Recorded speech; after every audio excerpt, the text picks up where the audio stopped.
اگر کسی انسان نے اسرٹیو بننا ہے تو وہ کیا کر سکتا ہے؟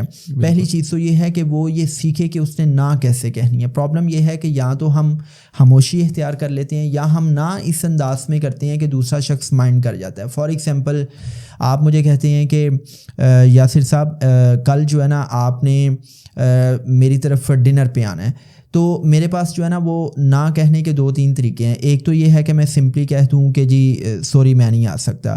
دوسرا یہ ہے کہ میں آپ سے یہ کہوں کہ بھائی ایکچولی کل میری ایک کمٹمنٹ ہے لاہور میں اور میرا دل تو چاہ رہا ہے کہ میں آپ کی طرف آؤں, لیکن پلیز میری معذرت قبول کریں کہ میں آلریڈی کمیٹیڈ ہوں, تو انشاءاللہ ہم اس کو پھر کسی دن پلان کر لیتے ہیں. اب یہ جو پہلا انداز تھا اس میں نے ڈائریکٹلی آپ کو نہ کہہ دی. اب یہ جو ڈائریکٹ نہ کہنا ہوتی ہے یہ بدتمیزی کے زمرے میں آتا ہے کہ آپ کسی شخص کو اتنا ان امپورٹنٹ فیل کرواتے ہیں کہ آپ اس کو یہ وجہ بھی نہیں بتاتے کہ بھئی آپ نے نہ کیوں کہی ہے. دوسرا طریقہ یہ ہے کہ میں نے وجہ بتا دی کہ میں کیوں نہیں آ سکتا. اور ایک طریقہ یہ ہے پیسیو اپروچ, یہ ہے کہ میں خاموشی اختیار کر لوں اور میں کہوں کہ جی اوکے, اور جب آپ چلے جائیں تو میں یہ سوچوں کہ یار دیکھیں مطلب اب میں کیا کروں, میری تو کمٹمنٹ بھی ہے, میں نے کل آفس بھی جانا ہے, آفس میں بھی ڈھیر سا کام ہے, پتہ نہیں مجھے آفس سے چھٹی جلدی ملے گی لیٹ ملے گی, اور میری بیگم کے ساتھ بھی کچھ کمٹمنٹس ہیں. تو اب آپ کے جانے کے بعد میں جو ہے نا وہ سوچتا چلا جا رہا ہوں کہ یار کاش میں صدام کو نہ کہہ پاتا.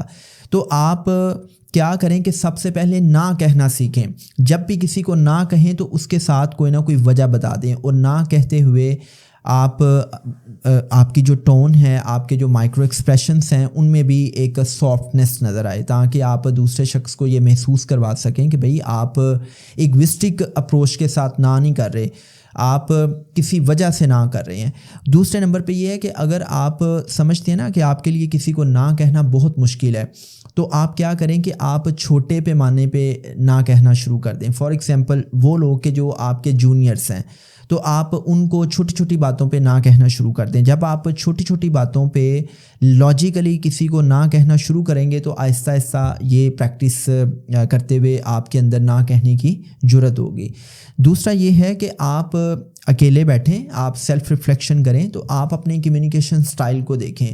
آپ اپنے کمیونیکیشن سٹائل کو جتنا انڈرسٹینڈ کریں گے, جتنا ریکگنائز کریں گے, آپ کے لیے اتنا ہی آسان ہوگا کہ آپ اس میں ماڈیفکیشن لے کے آئیں, آپ اس میں چینجز لے کے آئیں. فار ایگزامپل ایک شخص ہے, اس کو پتہ چلتا ہے کہ یار میرا کمیونیکیشن سٹائل جو ہے نا وہ پیسیو اپروچ والا ہے, آئی مین کہ میں خاموش ہو جاتا ہوں, میں اپنے جذبات, احساسات, اپنے خیالات کا اظہار نہیں کر پاتا.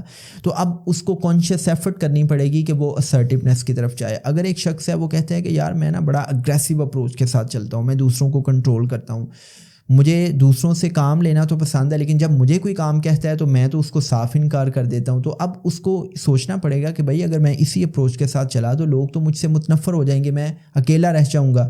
تو یہی وہ لوگ ہیں کہ جو کبھی بھی اچھی پی آر نہیں بنا پاتے. اور اگر ایک ایسا شخص ہے کہ جو پیسیو اگریسو اپروچ والا ہے, تو اس کو سوچنا پڑے گا کہ یار اگر میں کسی کے منہ پہ بات نہیں کہہ پاتا تو میں تو اپنی کریڈیبلٹی لوز کر جاؤں گا. ایک وقت آئے گا کہ لوگ کہیں گے کہ یار یہ منہ پہ بات نہیں کرتا, یہ تو پیٹھ پیچھے بات کرتا ہے. تو اسلام میں تو ویسے بھی غیبت کرنا, چغلی کھانا جو ہے یہ ایسی ہے کہ آپ ایک مسلمان بھائی کا جو مردہ گوشت ہے وہ کھا رہے ہیں. تو ویسے بھی وہ حبیب اللہ صلی اللہ علیہ وسلم فرماتے ہیں کہ لا یدخل الجنۃ قطاتن, کہ جنت میں چغل خور داخل نہیں ہوگا. سو ہمیں غیبت سے, چغل خوری سے ویسے ہی بچنا چاہیے. تو آئی تھنک کہ یہ چھوٹی چھوٹی چیزیں ہیں, اگر آپ ان کو اپلائی کریں گے تو آپ اسرٹیو اپروچ کے ساتھ ایک بہتر کمیونیکیشن کر سکتے ہیں.